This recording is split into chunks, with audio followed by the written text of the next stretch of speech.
going to go through my 3 moves, which are Gamanate, Morotsuki, and Shihogiri. And to help me do this, I thought it more appropriate to be my sensei. So can we have a big round of applause for David Ansel.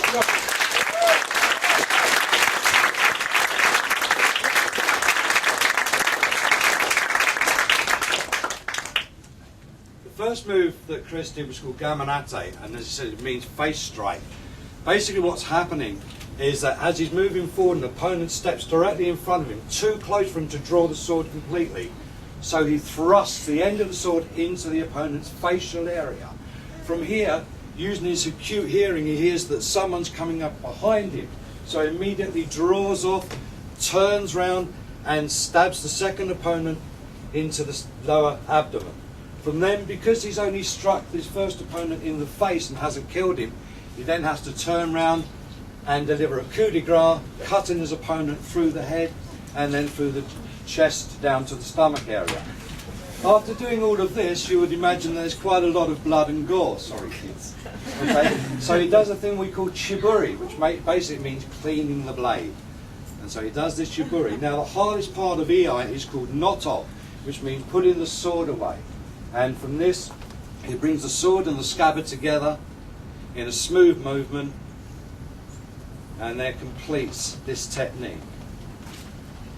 So that's the first technique, Gamanate. The second technique was Morotsuki. Morotsuki means two-handed thrust. What's happening here is Chris is moving towards an opponent, draws the sword out and hits his opponent in the top of the forehead, cutting through his face to the chin. From here he then steps up, dropping the sword onto the opponent's stomach, and with a thrust, with two hands, disembowels his opponent. This sounds extremely gory, but some of these techniques have been around for over 400 years, when people lived and died by their swords every single day. Okay, so this is what happens.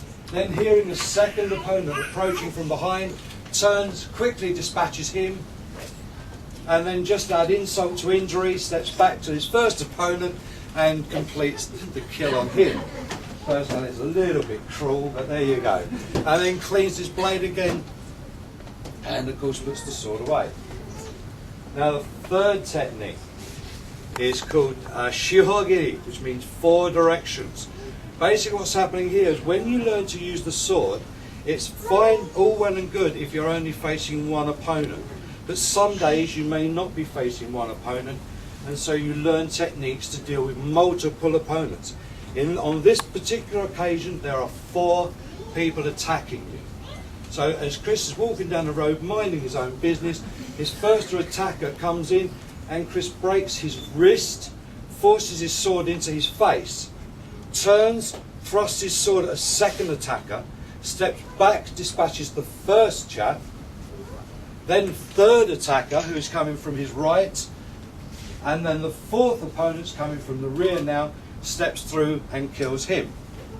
He then steps back, taking his sword above his head, admires his handiwork, and steps back, cleaning his blade, and then again puts the sword away for noto. Then very nonchalantly wanders on his way home.